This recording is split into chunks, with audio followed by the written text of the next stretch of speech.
Hey, Graceland Church, it's Pastor Ryan. Our vision statement here at Graceland is to put Jesus first in our lives for our neighbors. And this morning I have Jeff Dinges with us, who is our student minister here at our New Albany campus. And let me introduce you to this Jesus first conversation. Hey Jeff, so good to be with you today to have this conversation. My first question is this.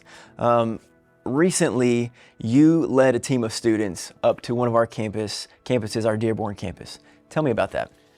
Yeah, it was awesome, man. We were able to take a group of students out to Dearborn. We got to bless Bo's campus out there.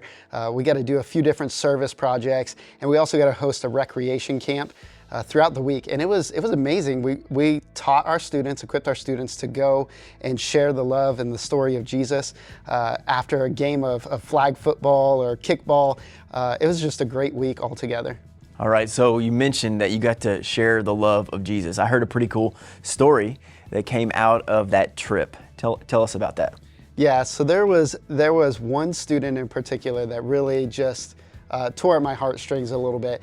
So his name was Jordan, and he was there all 3 days of the recreation camp.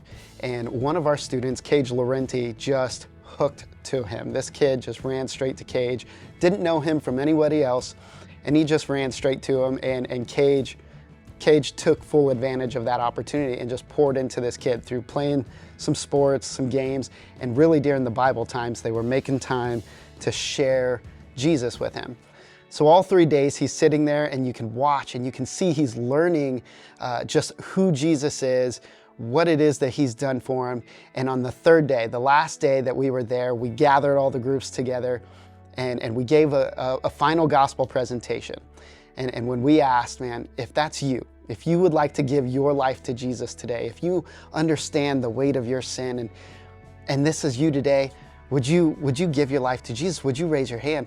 And Jordan's hand just shot right up in the air, and it was amazing. It was so cool seeing Cage's expression. It was so cool seeing our students. And it wasn't just Jordan. There were 2 other students there that just showed up that day, heard the gospel for the first time, and they gave their life to Christ that day too. We connected them with Bo's church. We connected them with Pastor Bo, and was just able to set them up on the right track to really just go and plug into their local community. Man, that's so cool. What a wonderful story. So our mission here, our vision statement at Graceland, is to put Jesus first in our lives for our neighbors.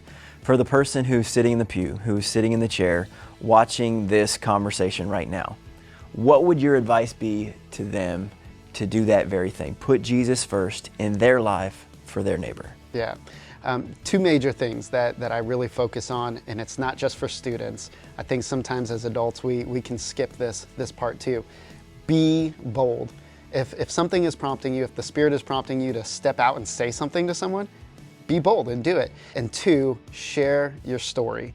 Share your story. That will bring them in. God has given you that story and that testimony for His glory. So you share your story, be bold, and you never know, there might be a Jordan out there that's just waiting to hear it.